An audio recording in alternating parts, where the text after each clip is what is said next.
Hello my friend. आज हम आपको इस वीडियो में भारतीय साक्ष्य अधिनियम का एक बहुत महत्वपूर्ण टॉपिक स्वीकृति एडमिशन इसकी चर्चा करेंगे। ये टॉपिक से कंपटीशन में मेंस के सवाल बनते हैं, प्री के सवाल बनते हैं। इसको समझने के लिए हमें इसका प्रोविजन कहाँ पे भारतीय साक्ष्य अधिनियम में है, इसकी परिभाषा क्या है, एडमिशन को क्लासिफाई कैसे किया गया है, इसका एसेंशियल एलिमेंट क्या है, स्वीकृति कौन कर सकेगा, कब स्वीकृति स्वीकृतकर्ता के विरुद्ध साबित की जाएगी, स्वीकृति कैसे साबित की जाएगी, इसका साक्षिक मूल्य क्या है, स्वीकृति का उपयोग कैसे किया जाएगा, स्वीकृति और संस्वीकृति में अंतर क्या है, और स्वीकृति के संदर्भ में ज्यूरिस्ट के द्वारा जो स्टेटमेंट कहे गए हैं वो क्या है, इसकी चर्चा करेंगे। और जो हमारे कंपटीशन हैं, चाहे एपीओज के हों या जुडिशरी के हैं, उन सब में इसमें से किसी न किसी रूप में से एक सवाल आता है। अगर हम प्रावधान की बात करें तो भारतीय साक्ष्य अधिनियम 2023 की धारा 15 से लेके 21 और 25 में स्वीकृति से संबंधित प्रावधान उपबंधित हैं, जिसे आगे चल करके हम 53 के साथ भी इसको जोड़ के पढ़ेंगे। 15 में भारतीय स्वीकृति को परिभाषित किया गया है। स्वीकृति मौखिक, दस्तावेजी या इलेक्ट्रॉनिक फॉर्म के रूप में किया गया एक ऐसा कथन है जो किसी विवादक तथ्य या सुसंगत तथ्य के अनुमान को इंगित करता है। इसी सेक्शन 15 में आगे ये भी कहा गया है कि कोई भी स्वीकृति वो इसके बाद यानी कि धारा 16, धारा 17, धारा 18 में उपबंधित व्यक्तियों के द्वारा की जा सकेगी। दूसरे स्वरूप में अगर हम देखें तो स्वीकृति को हम 3 मुख्य भागों में क्लासिफाई कर सकते हैं। एक, मौखिक या दस्तावेजी कथन के रूप में, 2, कथन और आचरण के रूप में, 3, स्वयंसेवी या स्वयं को नुकसान पहुंचाने वाले कथन के रूप में। इसके प्रोविजन को अगर आप देखें, मौखिक तो उसका प्रोविजन सेक्शन 2, 53 एंड 54 में उपबंधित है। सेक्शन 2 की अगर आप बात करें तो उसमें लिखा है कि कोई भी कथन, ऐसा सभी कथन जो न्यायालय के समक्ष, जिसे न्यायालय अपने समक्ष किए जाने की अपेक्षा करता है या अनुज्ञा देता है, वो मौखिक कथन है, और न्यायालय के निरीक्षणार्थ पेश की गई सब दस्तावेजें दस्तावेजी कथन है। आगे चल करके अगर 53 की बात करें तो दस्तावेज की अंतर्वस्त्र के सिवाय सभी तथ्य मौखिक साक्ष्य द्वारा साबित किए जाएंगे, और मौखिक साक्ष्य हर एक परिस्थिति में प्रत्यक्ष होना चाहिए, इसी बात का उल्लेख 54 करती है। इसी बात को अगर हम दस्तावेजी कथन के देखें, इसी प्रकार से इसका प्रोविजन सेक्शन 2, 56 और 59 में है। 56 क्या कह रही है कि दस्तावेज की अंतर्वस्त्र को या तो प्राथमिक साक्ष्य या द्वितीयक साक्ष्य द्वारा साबित किए जाएंगे, और 59 कह देती है कि जब तक कि द्वितीयक साक्ष्य दिए जाने की परिस्थितियां विद्यमान ना हो, हर एक परिस्थिति में दस्तावेज को साबित करने के लिए प्राथमिक दस्तावेजी साक्ष्य ही दिया जाना चाहिए। जो हमारा क्लासिफिकेशन है वो मौखिक या दस्तावेजी कथन के रूप में है एडमिशन। दूसरा, कथन और आचरण के रूप में इसका उल्लेख सेक्शन 6 के एक्सप्लेनेशन 2 में मिल जाता है। सेक्शन 6 का एक्सप्लेनेशन 2 जो ये कहता है कि आचरण शब्द के अंतर्गत कथन नहीं आते जब तक कि वह कथन उन कथनों से भिन्न कार्यों के साथ और उन्हें स्पष्ट करने वाले ना हो। तो इस तरीके से जो कथन और आचरण है उसका प्रोविजन सेक्शन 6 के एक्सप्लेनेशन 2 में मिल गया। स्वयंसेवी या स्वयं को नुकसान पहुंचाने वाला कथन, जो स्वयंसेवी कथन है उसका प्रोविजन सेक्शन 19 में है, और जो स्वयं को नुकसान पहुंचाने वाला यानी जुडिशियल एडमिशन वो सेक्शन 53 में है। आप जानते हैं कि जब हम कोई ट्रायल पढ़ते हैं उसमें एक बात लिखी होती है कि अगर कोई व्यक्ति न्यायालय के समक्ष जुडिशियल एडमिशन कर लेता है तो उस तथ्य को साबित किए जाने की आवश्यकता नहीं है, और न्यायालय उसे वहीं पे दोष सिद्ध कर देगा। तो वही बातें कह रहे हैं, स्वयं को नुकसान पहुंचाने वाला कथन, ये 53 आ गया। अब अगर इसके एसेंशियल एलिमेंट को अगर हम देखें तो आवश्यक तत्व में परिभाषा को अगर आप देखेंगे तो 4 आवश्यक तत्व निकल के आए। क्या? कथन मौखिक, दस्तावेजी या इलेक्ट्रॉनिक रूप में किया गया हो, कथन विवादक तथ्य या सुसंगत तथ्य को के अनुमान को इंगित करता हो, कथन धारा 16, 17 या 18 में वर्णित व्यक्तियों के द्वारा किया गया हो, और कथन उक्त धाराओं में वर्णित परिस्थितियों में किया गया हो। ये इसका एसेंशियल एलिमेंट है। स्वीकृति कौन कर सकता है? इसका उल्लेख सेक्शन 16, 17, 18 में है। अगर आप देखें तो सेक्शन 16 में 5 लोगों का उल्लेख है। पक्षकार के द्वारा, पक्षकार के अभिकर्ता के द्वारा, पक्षकार के प्रतिनिधि के द्वारा, और ऐसे व्यक्ति के द्वारा जो उस पक्षकार से हितबद्ध हैं, या ऐसा व्यक्ति जिसका हित व्युत्पन्न हुआ हो। ये 5 लोग ऐसे हैं जिनका उल्लेख सेक्शन 16 में किया गया है और ये स्वीकृति कर सकते हैं।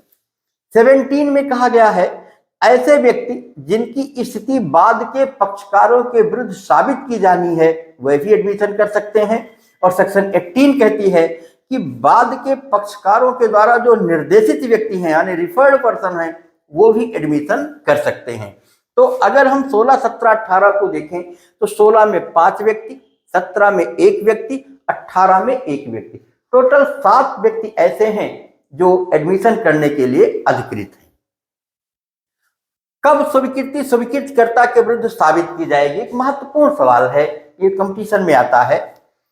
इसमें इसका जो पूरा का उल्लेख सेक्शन 19 में है, लेकिन 19 3 बातों का जिक्र करती है। पहला कि अगर कोई एडमिशन मृत्युकालिक कथन के रूप में है तो वह उसके विरुद्ध साबित की जाएगी। मृत्युकालिक कथन कहां पे है? वो सेक्शन 26 में है। मृत्युकालिक कथन क्या है? अगर 26 को देखें तो एक ऐसा कथन जो मृतक के द्वारा अपनी मृत्यु के बारे में, मृत्यु के कारण के बारे में या उन परिस्थितियों के बारे में जिनमें उसकी मृत्यु हुई है अगर किया गया है तो डाइंग डिक्लेरेशन है।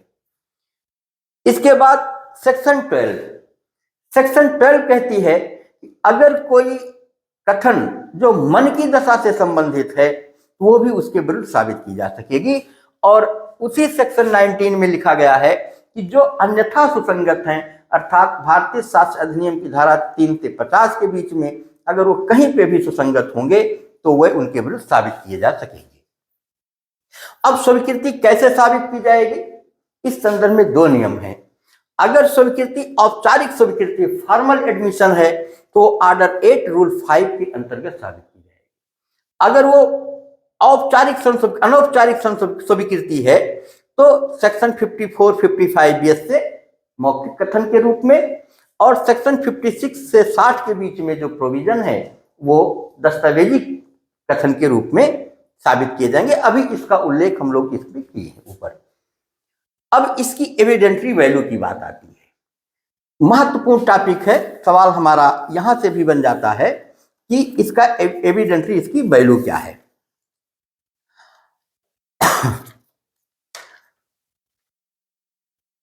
साक्षिक मूल्य के संदर्भ में अगर हम देखें तो भारतीय साक्ष्य अधिनियम की धारा 20, 21, 25, 53 और 54 यहां पे भारतीय एडमिशन के साक्षिक मूल्य की झलक मिलती है। अगर हम एक एक धारा का जिक्र करें तो जो सेक्शन 20 है वो कहती सामान्य नियम यह है कि स्वीकृति निम्नलिखित 2 मामलों में ग्राह्य नहीं होती।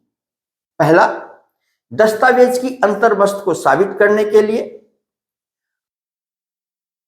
और जबकि स्वीकृतियां बिना प्रतिकूल प्रभाव डालने के लिए की गई हो तो सामान्य नियम है कि ऐसे मामलों में स्वीकृति ग्राह्य नहीं होती। किंतु इसके 2 एक्सेप्शन हैं। पहला, जब दस्तावेज की अंतर्वस्तु का द्वितीयक साक्ष्य विधिक नियमों के अनुसार अनुज्ञात हो। अब विधिक नियम कहां पे है? सेक्शन 60 और 63 में, जहां पे द्वितीयक साक्ष्य दिया जा सकेगा। तो जब दस्तावेज की अंतर्वस्तु को साबित करने के लिए द्वितीयक साक्ष्य दिया जाना अनुज्ञात हो, उस समय मौखिक स्वीकृतियां रिलेवेंट हो जाएंगी, ग्राह्य हो जाएंगी। दूसरा क्या है, जबकि दस्तावेजों का स्वयं असली होना प्रश्नगत हो।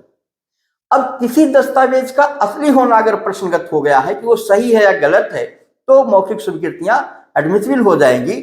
और कोई दस्तावेज असली है कि नहीं है, इसको साबित करने के लिए भारतीय साक्ष्य अधिनियम में सेक्शन 20, सेक्शन 39 सब क्लास 1, सेक्शन 67, सेक्शन 69 और सेक्शन 72 में जो प्रावधान है, उन प्रावधानों के अंतर्गत किसी दस्तावेज के असली होने के बारे में कैसे साबित किए जाएंगे, वो नियम उपबंधित है। अगर हम सेक्शन 21 की बात करें कि उसमें एविडेंटरी वैल्यू क्या है, तो उसका नियम है कि सामान्यतः सिविल मामलों में स्वीकृति सुसंगत नहीं होती, किंतु इसमें भी दो परिस्थिति हैं। यदि स्वीकृति इस शर्त पर की गई है कि उसका साक्ष्य नहीं दिया जाएगा और न्यायालय यह अनुमान कर सके कि पक्षकार इस बात पर सहमत हो गए थे कि उनका साक्ष्य नहीं दिया जाना चाहिए, तब ऐसी दो परिस्थितियां जो हैं उसमें यह स्वीकृति सुसंगत हो जाएगी। इसी प्रकार से जब हम सेक्शन 25 की बात करते हैं, तो स्वीकृति निश्चायक सबूत नहीं है, किंतु विबंध का प्रभाव रखती है। विबंध से संबंधित प्रोविजन भारतीय साक्ष्य अधिनियम की धारा 121 से लेकर 123 में उपबंधित है। इसी प्रकार से जो सेक्शन 53 है, वो कहते हैं न्यायिक स्वीकृति को साबित किए जाने की आवश्यकता नहीं है। और जो सेक्शन 54 है, वो कहती है कि दस्तावेज की अंतर्वस्तु को मौखिक स्वीकृति के द्वारा साबित किया जा सकेगा। अब इस संदर्भ में एक बात आती है कि स्वीकृति का उपयोग कैसे किया जाएगा। दो रूप हैं, सब्सटेंटिव एविडेंस के रूप में। इसका स्पष्ट प्रोविजन भारतीय साक्ष्य अधिनियम में तो नहीं है, किंतु नारायण भगवंत राव वर्सेस गोपाल विनायक 1960 के मामले में सर्वोच्च न्यायालय ने कहा कि एडमिशन को, स्वीकृति को सारवान साक्ष्य के रूप में उपयोग किया जाना चाहिए। लेकिन दूसरा क्या है, इसको कैसे उपयोग कर सकते हैं, सहायक या संपोषक साक्ष्य के रूप में। इसका प्रोविजन है भारतीय साक्ष्य अधिनियम की धारा 148 और 160। इन उपबंधों के अधीन एडमिशन को सहायक या संपोषक साक्ष्य के रूप में उपयोग किया जा सकता है। दो महत्वपूर्ण कथन हैं जो अक्सर कंपटीशन में पूछ लिए जाते हैं। पहला है कि मुकदमेबाजी का अंत हो, यह राज्य के हित में है। मुकदमेबाजी का अंत हो, यह राज्य के हित में है, और यह धारा 21 से संबंधित स्टेटमेंट है। दूसरा, लॉर्ड मैनफील्ड ने भी एक स्टेटमेंट दिया है इस संदर्भ में कि पक्षकारों को शांति खरीदने की अनुमति दी जानी चाहिए। पक्षकारों को शांति खरीदने की अनुमति दी जानी चाहिए। स्वीकृति और संस्वीकृति में अंतर, अभी हमारी इस वीडियो में स्वीकृति का कंसेप्ट है। अभी हम संस्वीकृति के पे भी एक वीडियो आने वाली है जल्द से जल्द। जब हम संस्वीकृति का भी वीडियो अपलोड कर देंगे, बना देंगे, तब आपको स्वीकृति और संस्वीकृति का डिफरेंस भी उसमें रहेगा। अब ये जो प्रोविजन था एडमिशन का, ये क्लियर हुआ है। आपको ये वीडियो कैसे लगी, आप इसको अपने कमेंट बॉक्स में रखिएगा और इस चैनल को सब्सक्राइब करिएगा। जल्द ही भारतीय साक्ष्य अधिनियम से अन्य महत्वपूर्ण टॉपिक पर भी आपको एक वीडियो मिलती रहेगी। Thank you.